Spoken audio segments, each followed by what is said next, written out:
Señora Presidente, señores senadores, señoras senadoras, muy buenas tardes. Es un honor dirigirme a ustedes esta tarde como vocero de una iniciativa popular acompañada por 2.300.000 firmas de colombianas y de colombianos. Es en razón de esa realidad y de ese respaldo popular que puedo, como representante y vocero, dirigirme a ustedes a la plenaria del Senado de la República esta tarde. Es honroso, además, así allá han pasado los años, 18 años. No me paraba en este punto a dirigirme ante el Congreso de la República y créanme que me siento sumamente honrado. Antes de participar, pensaba que en este tema podía ocurrir algo similar a aquella insistencia que prácticamente constituía el punto medular de la preocupación política de ese liberal histórico que fue Jorge Eliezer Gaitán. Gaitán decía que uno de los problemas gigantescos de la política en Colombia, que una de las esencias de la división nacional y que uno de los gérmenes más precarios y más complejos de muchas violencias en nuestro país radicaban en lo que él denominaba el abismo gigantesco entre el país nacional y el país político. ¿Y por qué digo que pensaba eso mientras escuchaba a Vivian en su exposición? Cuando daba sus argumentos jurídicos, políticos de por qué pedimos la aprobación de esta iniciativa legislativa en esta plenaria del Senado. Porque me parece que es importante caer en la cuenta de a qué nos estamos refiriendo en este proyecto. Pareciera que hubiera mucho más interés en ese país nacional de la calle, de las provincias, de los municipios de Colombia, de los barrios populares, que en el Congreso de la República. Por eso quiero comenzar esta exposición recordando del encuentro que tuve con un amigo senador en una de las escalinatas del Senado. Se me arrimó y me dijo: mire, Carlos, creo que ustedes están equivocados. Ese referendo de Vivian fue un error de ustedes. Y fue un error de ustedes, entre otras cosas, porque se meten a agenciar un tema que tiene toda la controversia y la contradicción de los grandes medios de comunicación. Es un tema, me decía él, que está señalado como políticamente incorrecto. La verdad, le agradecí el comentario. Sabía que lo hacía sin hostilidad, casi que en una voluntad de un buen consejo. Y obviamente me di a la tarea de reflexionar sobre la apreciación. Y dije, a ver, este senador comete algunos errores muy precisos en su opinión. El primer error, ese referendo de Vivian. Estimados senadores, cuando una iniciativa legislativa ha sido presentada por 2.300.000 colombianos, ha adelantado todo el procedimiento de selección, de verificación, de escrutinio, rigurosísimo, ácido, diría yo, de la Registraduría Nacional. Y posteriormente ese debate complejo, como lo fue en la Comisión Primera del Senado, ese referendo no es de Vivian, ese referendo ya forma parte de un ejercicio de la democracia, de un ejercicio de los mecanismos de participación ciudadanos, de un ejercicio de la institucionalidad del país. Quien de manera consciente o inconsciente siga mencionando el referendo como el referendo de Vivian está en un error de categorías políticas y de la democracia fundamental. Por eso el primer llamado respetuoso de atención que yo les hago, señores senadores, es partir de la base de que tenemos sobre la mesa la decisión de un ejercicio que representa una parte significativa de la opinión y de la ciudadanía de Colombia. Aquí hay un ejercicio, mire,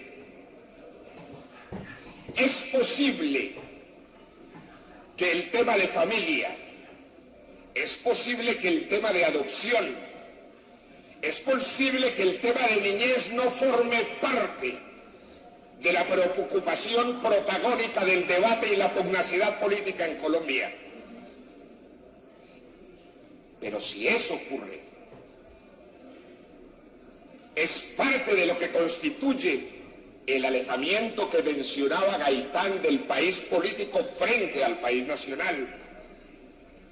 Porque lo cierto es que esos temas niño, familia, adopción, valores, constituyen una preocupación cotidiana, yo diría la mayor, de nuestra gente, de nuestro pueblo, de la sociedad en su conjunto. Y me parece de elemental respeto de la política intentar siempre auscultar, consultar, percibir, preocuparse por los problemas que constituyen el eje, la vocación, el sentimiento de nuestra gente, de nuestro pueblo. Si ustedes hubieran visto el proceso mediante el cual se reunieron esas 2.300.000 firmas, todos cuantos estamos sentados aquí, conocemos de campañas políticas, hemos atravesado elecciones, conocemos de las dificultades de la organización. Pues bueno, hay un tema que sintomatiza exactamente la preocupación de la gente por el tema. Se recogieron 2.300.000 firmas con un presupuesto que con todo el rigor contable fue presentado a la Registraduría Nacional de 40 millones de pesos. ¿Cómo es posible acopiar con 40 millones de pesos 2.300.000 firmas? Solamente hay una respuesta: el profundo interés, la profunda preocupación, la movilización instintiva, espontánea de la población en relación con este tema. Nos llegaban formularios llenos con firmas de los pueblos más remotos del país, de Chocó, del Amazonas, de Guajira. A lo largo de semanas, hasta adjuntar esa expresión que es la que hoy estamos discutiendo aquí en este Congreso. ¿Por qué estamos discutiendo en el Congreso? ¿Y cuál es el sentimiento que me embarga también para convocarlo? Y es la profunda soberanía y el profundo sentido de legitimidad popular que asiste a esta institución. ¿Cómo es que 2.300.000 firmas deben someterse al veredicto, a la aprobación o a la negación del Congreso de la República?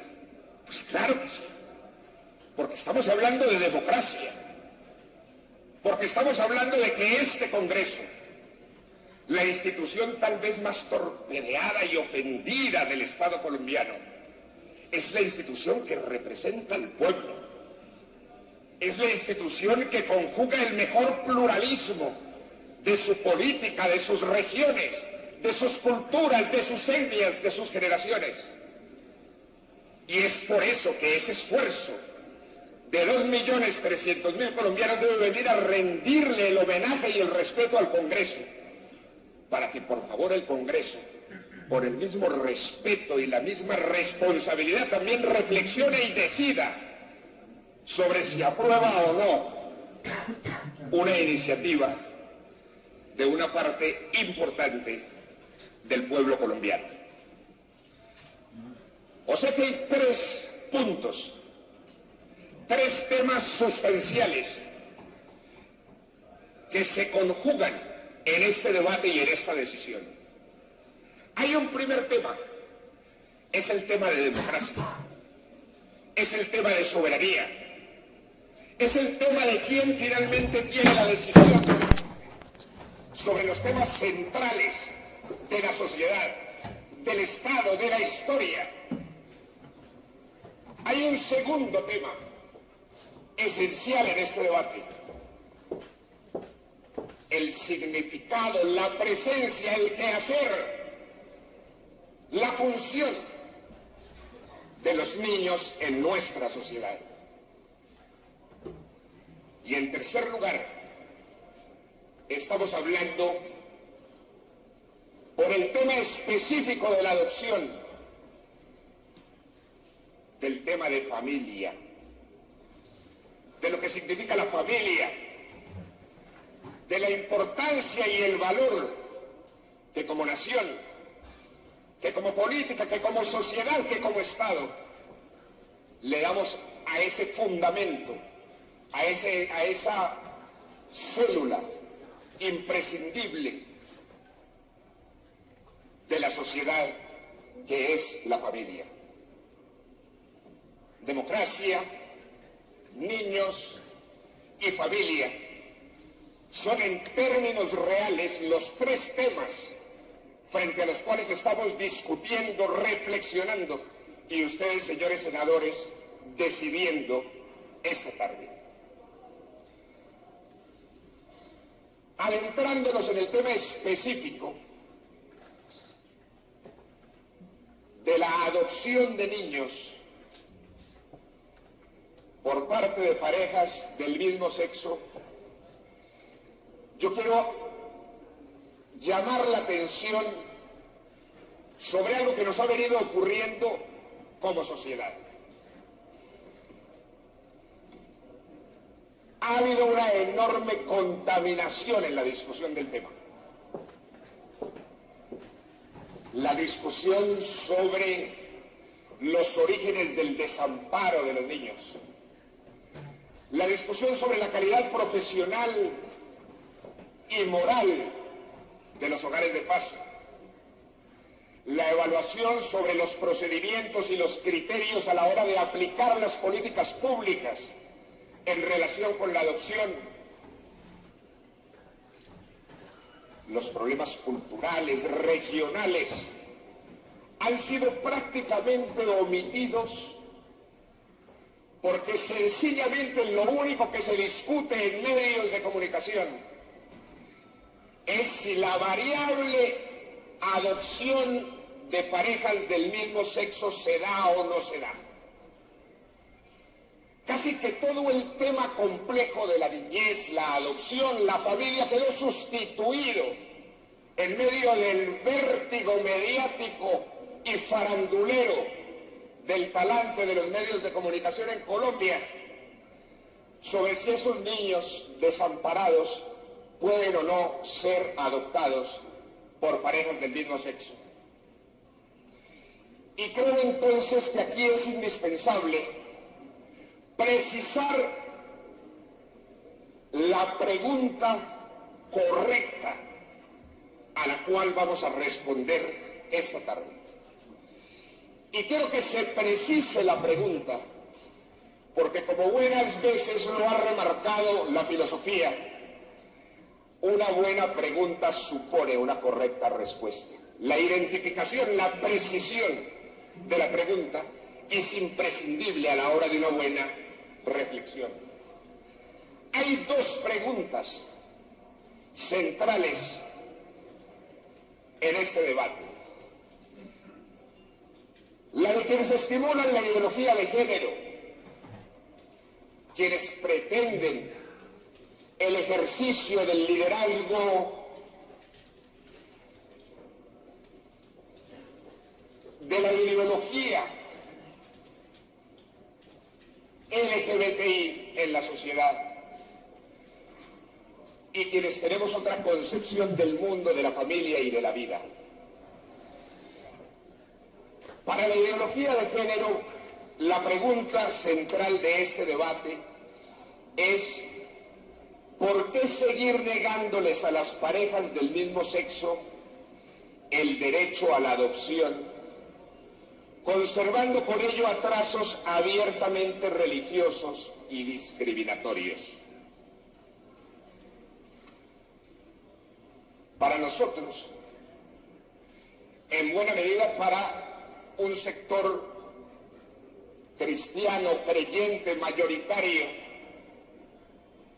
la pregunta es distinta. La pregunta es: ¿cuál es el tipo de familia entre las múltiples que existen en la sociedad actual que mejor puede garantizar los derechos de los niños que van a ser dados en adopción? Escoger una u otra pregunta determina el debate. ¿Por qué insistimos en que la pregunta nuestra es la pertinente y la correcta? Por una razón muy simple. Porque la diferencia sustancial radica en que en la pregunta de la ideología de género en relación con la adopción, el protagonista son las parejas de adultos que quieren adoptar. En la pregunta nuestra, el protagonista del ejercicio de la decisión y de la reflexión de la adopción son los niños. Cuando el problema fundamental de la adopción es por qué permitiremos o no la adopción de niños por parte de parejas homosexuales, el protagonista de la discusión es la pareja homosexual.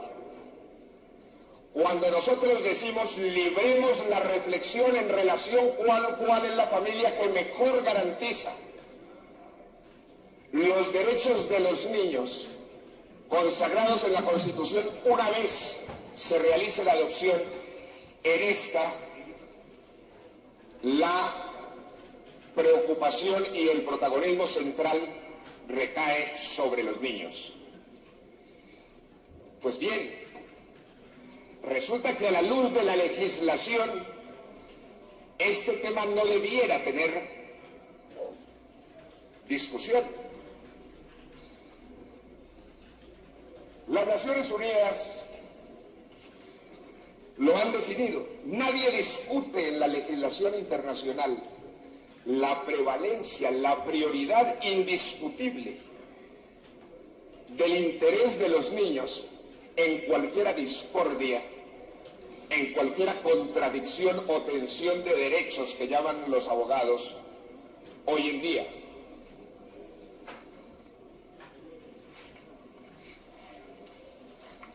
Dice la Convención sobre los Derechos de los Niños, dice: con todas las medidas concernientes a los niños que tomen las instituciones públicas o privadas de bienestar social, los tribunales, las autoridades administrativas o los órganos legislativos, una consideración primordial a que se atenderá será el interés superior del niño.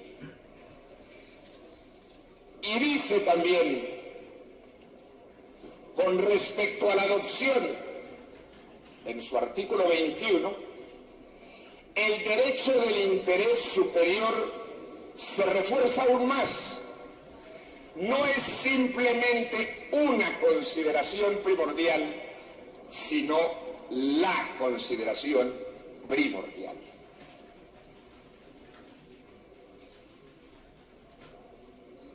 Creo que a partir de la base de definir cuál va a ser la preocupación principal nuestra en este debate es fundamental.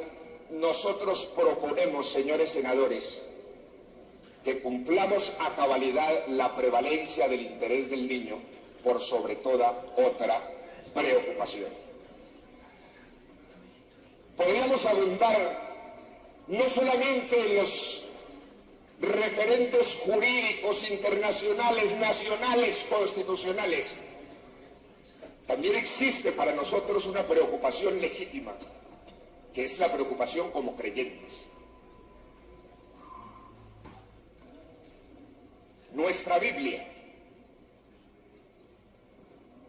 dice que todo cuanto se le haga a un niño más mereciera amarrarse una piedra al cuello y lanzarse al mar. Para nuestra fe es imprescindible la preocupación central. No solamente nos asiste aquí una preocupación como ciudadanos, sino que también nos asiste una preocupación como creyentes.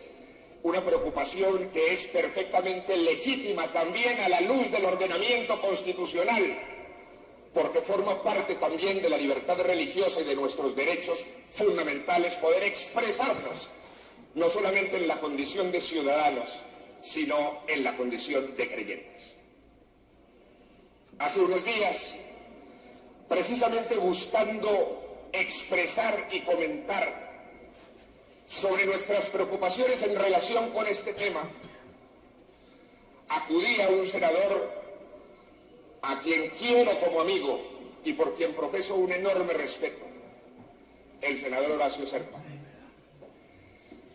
Me dijo: mire, Carlos, mi gran preocupación es el tema de las minorías.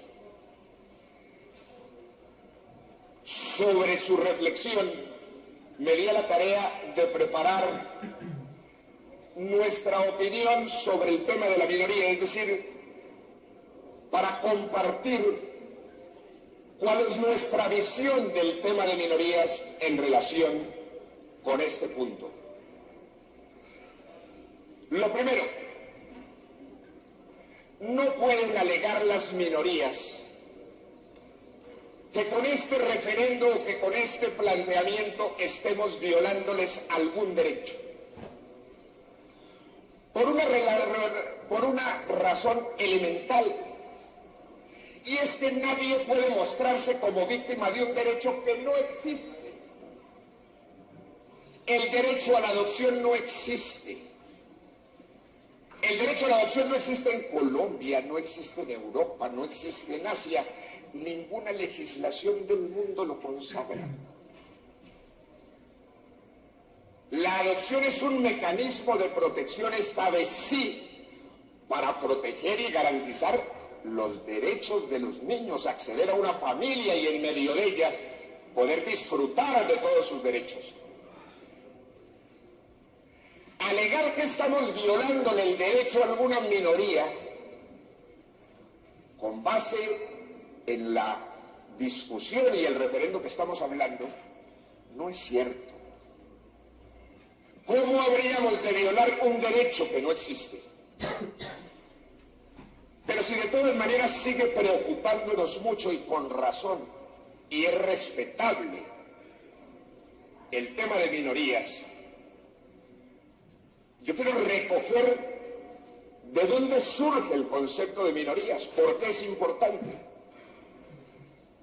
Las minorías se consideran minorías no solamente a la luz de su número. Si hubiera sido la minoría únicamente observada desde la perspectiva de la aritmética, pues las minorías nunca hubieran sido la población negra durante el apartheid. No hubiera sido minoría, eran mayoría en Sudáfrica. o jamás se hubiera podido considerar a la mujer en medio de la subyugación y de la injusticia y de la desigualdad como una minoría. Pero hay una minoría que nadie puede discutir. Cuando acogemos su aproximación a partir de la vulnerabilidad, y es la de los niños. Los niños son la minoría por excelencia. Ninguna minoría puede ser más minoría que los niños en una sociedad y a la hora de acudir a una determinación, por la sencilla razón de que su vulnerabilidad es naturalmente insuperable. Los niños son vulnerables en sí, y es a propósito de eso que todas las legislaciones del mundo han tenido que darse a la tarea de protegerlos especialmente. Si alguna tensión hubiera, si alguna contradicción hubiera entre el ejercicio de lo que las minorías de la diversidad sexual consideran que se les vulnera y la minoría de los niños, con toda claridad ha quedado expresado en la legislación internacional de que deben priorizarse los derechos de los niños por sobre aún los de cualquiera minoría, si en alguna eventualidad esos derechos estuvieran siendo amenazados. Pero es que ni siquiera estamos hablando de los niños. Estamos hablando de los niños desamparados, de los niños que no tienen en sus familias y en sus mayores quien los represente, de los niños a quienes la sociedad y el Estado debemos salir a representarlos, porque ni siquiera existen adultos cercanos que puedan defender lo más elemental de su existencia. O sea que no estamos hablando de los niños como minoría, sino de la minoría más minoritaria, porque son los niños desamparados.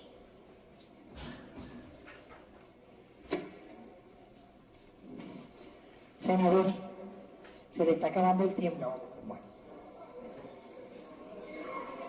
Vocero. Muchas gracias por el homenaje. La adopción. Es imposible hablar de adopción sin hablar del tema de familia.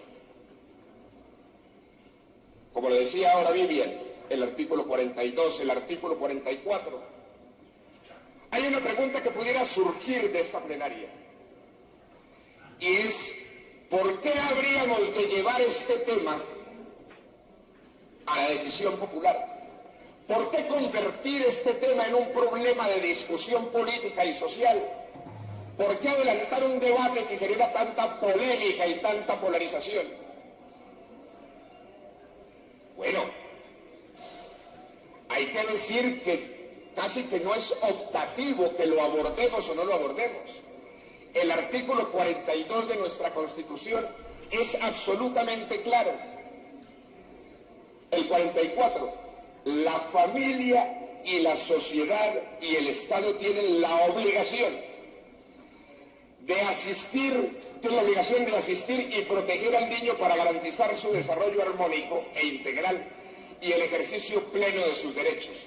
Cualquier persona puede exigir de la autoridad competente su cumplimiento y la sanción de sus infractores. Es decir, que casi que a la luz de la Constitución aquí estamos cumpliendo un mandato constitucional, tomando la decisión sobre el futuro y sobre el destino de los niños desamparados en esta sociedad. No es solamente una responsabilidad del Estado, es una responsabilidad de la sociedad. Y la sociedad se ha reunido en un porcentaje de ella misma para presentar 2.300.000 firmas. Es decir, cuando hablamos de familia, miren, la única institución que en el año 48, con la Declaración de los Derechos Universal de los Derechos Humanos, la única institución a la que se refirió la Carta de Derechos Humanos fue a la familia.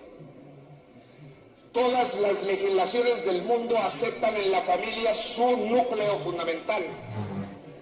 Si estamos hablando de niños, si estamos hablando de familia, ¿cómo no vamos a hablar de democracia y de sociedad? Me parece que la reflexión fundamental es que por excelencia este tema y esta decisión debe quedar en manos del pueblo. Es absolutamente impresentable, por lo menos para nosotros, que 6 magistrados que todo lo discuten a puerta cerrada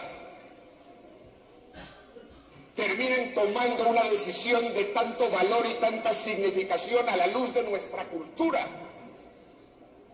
a la luz de nuestras convicciones.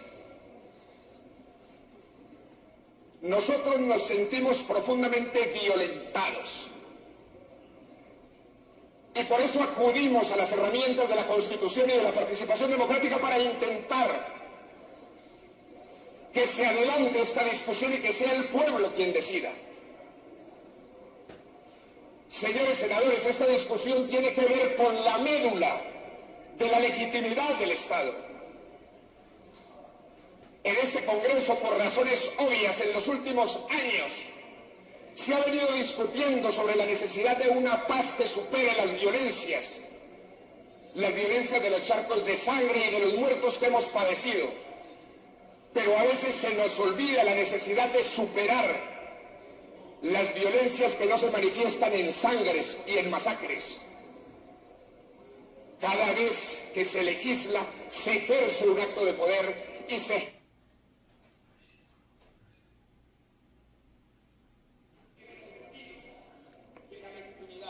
Un minuto, senador. ¿Cuánto le hace falta para...? No, 5 le doy. Ok. No más. Bueno. No, senador. Hago un llamado. 5 minutos más. Hago un llamado a que el Congreso de la República asuma la responsabilidad de que este debate, profundo para nuestra cultura, profundo para nuestra sociedad, se dirima en democracia. Nosotros estamos dispuestos a perder. Nosotros estamos dispuestos a ser derrotados. Nosotros estamos dispuestos a adelantar de manera franca y abierta esta decisión. Lo que no estamos dispuestos es a que las transformaciones culturales se sigan dando a punta de lobbies estratégicos, de cabildeos clandestinos en las Cortes, desconociendo por completo el sentido democrático de nuestra Constitución. Si quieren transformar la sociedad, en su derecho estamos. Si quieren adelantar los debates públicos, prestos estamos. Pero no tengamos la convicción de que podemos contrabandear nuevos valores en la sociedad colombiana a punta de abogados pagados que hacen lobby sencillamente mientras el pueblo trabaja y espera que se respete. Cuando el 10 de agosto se llenaron las calles, nos movilizamos los creyentes en defensa de nuestros hijos. Lo hicimos a sabiendas, lo hicimos conscientes y volveríamos a hacerlos. No hagamos de esta contradicción una contradicción que ilegitime. Vamos a la democracia. ¿Quién ha dicho que la democracia es un problema principalmente de mayorías y de minorías? La democracia es un problema de pueblos, al interior de los cuales se construyen y cambian mayorías y minorías. Porque es que hay una diferencia central, y es que o avanzamos a construir una nación sobre las identidades que nos unen, o seguimos en el camino de preservar las diferencias que nos enemistan. Yo quiero por último agradecerles que me hayan permitido exponer estas tesis. Quiero reconocer el valor con que Vivian ha liderado todo este proceso, los golpes que ha tenido que asumir y enfrentar con valentía, y decir que me siento muy honrado en ayudarte y que naturalmente lo hago con un profundo amor. Por ahí sí, como decía el poeta argentino, dulce como el arroyo soñoliento, mansa como la lluvia distraída, pura como la rosa florecida y próxima y lejana como el viento. Esta mujer que siente lo que siento y está sangrando por mi propia herida, tiene la forma justa de mi vida y la medida de mi pensamiento. Cuando me quejo es ella mi querella, cuando callo mi silencio es ella y cuando canto mi canción es ella. Cuando confío es ella la confianza y cuando espero es ella la esperanza y cuando vivo es ella el corazón. Jesucristo, tu cruz, tu resurrección, en pie de victoria, ayer, hoy y siempre. Gracias.